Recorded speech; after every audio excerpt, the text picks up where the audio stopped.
Hello, everyone, and welcome to another episode of Autism Stories. I'm your host, Doug Bletcher, the founder of Autism Personal Coach. Autistic people are the true experts of the autistic experience, and Autism Stories is where we interview autistic people to learn from their stories, experiences, and get their advice. If you'd like to be notified about each week's episode of Autism Stories, we suggest you subscribe on your favorite podcast listening platform. We would also appreciate it if you could give us a positive rating and review, as it will help others to learn about autism stories. One of the most common questions I get about autism stories is, how do you find your guests?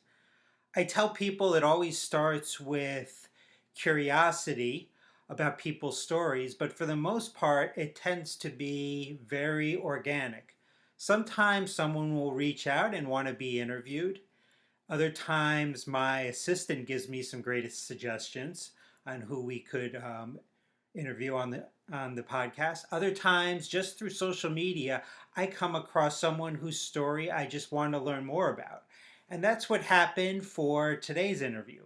I happened to come across the poetry on social media of Vikram Kumar, and I wanted to learn more about his wonderful poetry and his life experiences. So I'm thrilled to have Vikram join this episode of Autism Stories to discuss his poetry, spelling to communicate, and learning multiple languages. We hope you enjoy today's conversation. Vikram, thanks so much for joining me today. Hello, Doug. Thanks for this wonderful opportunity for me personally to reach out and express my thoughts freely. This is a first for me, and I really do appreciate you finding it valuable for your audience to hear what I have to say.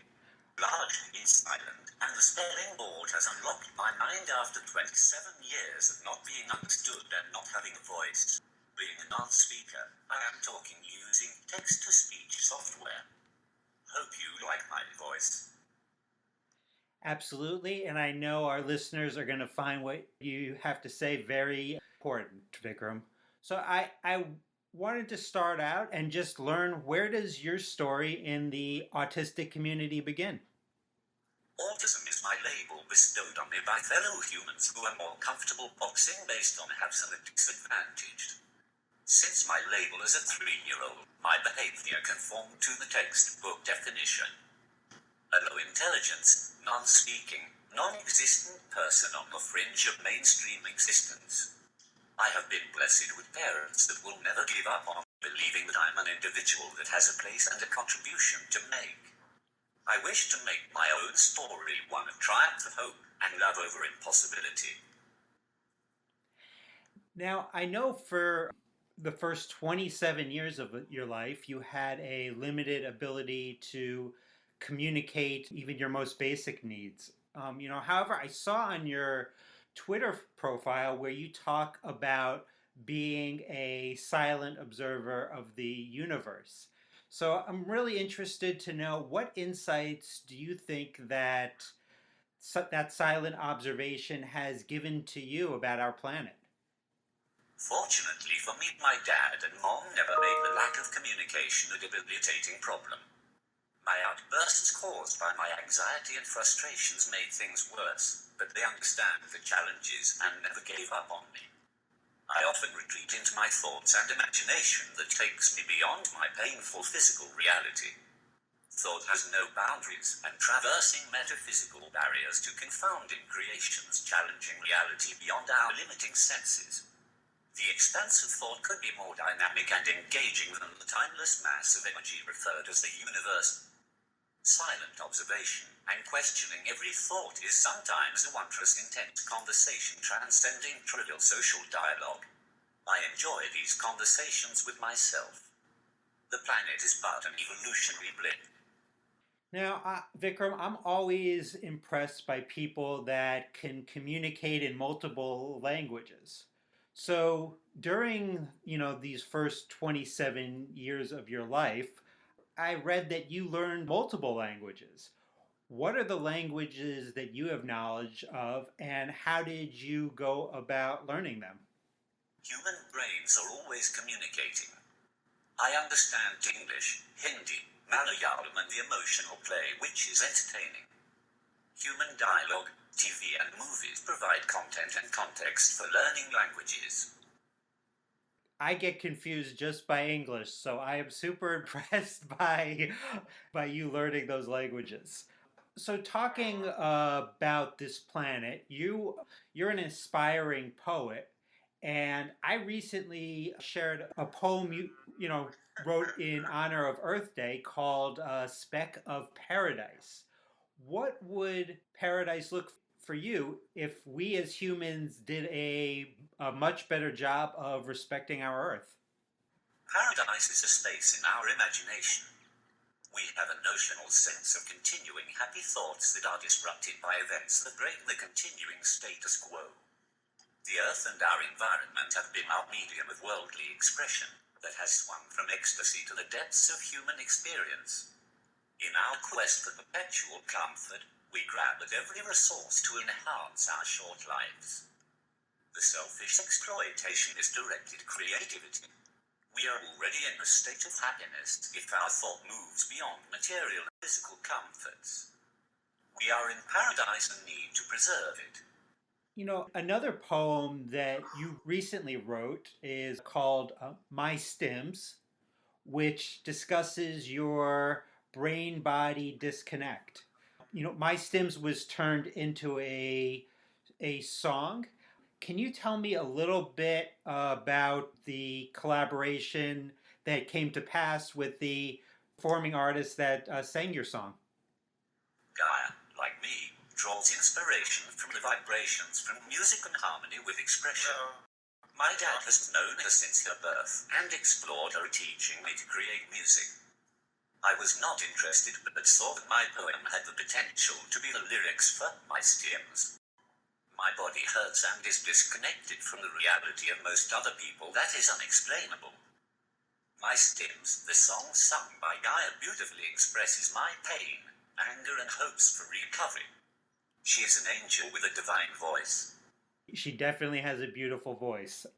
So, Vikram, in My Stims, you wrote about how your intellect is your strength and you love this weapon. How do you hope to use this weapon, your intellect, in the future? For a person identified as one with a low functional intelligence, my cognitive and listening skills sharpen my intellect. While interacting through a limited body that barely listened to my brain, I learned that I was surrounded with unconditional love that needs no language. Poetry is my language, harmonizing my vivid thoughts and dreamy aspirations to energize a call to action. Love drives unfathomable capacity for compassion for our planet's co-inhabitants. Now, in terms of using your intellect, Vikram, people have a much better understanding of how intelligent you are because you're able to communicate your thoughts and feelings in recent years due to learning to spell to communicate. I've read that you spent about 6 months of daily sessions to learn to communicate in this manner. So I'm wondering if someone listening to this interview is wanting to learn to spell to communicate, how critical do you think are daily sessions over a 6 month period in this process? I never imagined that I would escape from jail after 27 years of solitude and hopelessness. The experts killed all hope, but not my tireless parents and my baby sister. Someone believed in my competence, and I started to feel some sense of self as Roxy and Jess were able to get my thoughts together to get my S2C going. The rigorous practice every day with the determination of my parents kept me going up to the point where I developed the courage to attempt poetry. Emily Dickinson is a loner like me and was mesmerizing to see her life through her poetry. Mammoth helped with technique to create my own style of verse. There is no shortcut to training the brain and muscle working together effortlessly. Well, Vikram, I'm so glad that, as you put it, escaped from jail. So I have the opportunity to learn from you today, and you're able to share your poetry with myself and so many others. So, if people want to learn more about you beyond this interview and about your poetry, how can they go about doing so? My Twitter account, @SilentBook. Instagram, @SilentBook. My dad's article on my journey on Medium, http://bit.ly/3/4. And I'm wondering, is there anything that I haven't asked you or we haven't discussed that you'd like to share with the listeners of the Autism Stories podcast today? Angels are all around us. It's important we recognize that the easy way out is to give up. Imagine that could mean someone you love being condemned to imprisonment for life. Will you ever forgive yourself? And I think that's a great question to end with, Vikram. I really appreciate your time today. Thanks so much for joining me. Thanks so much to Vikram for the conversation.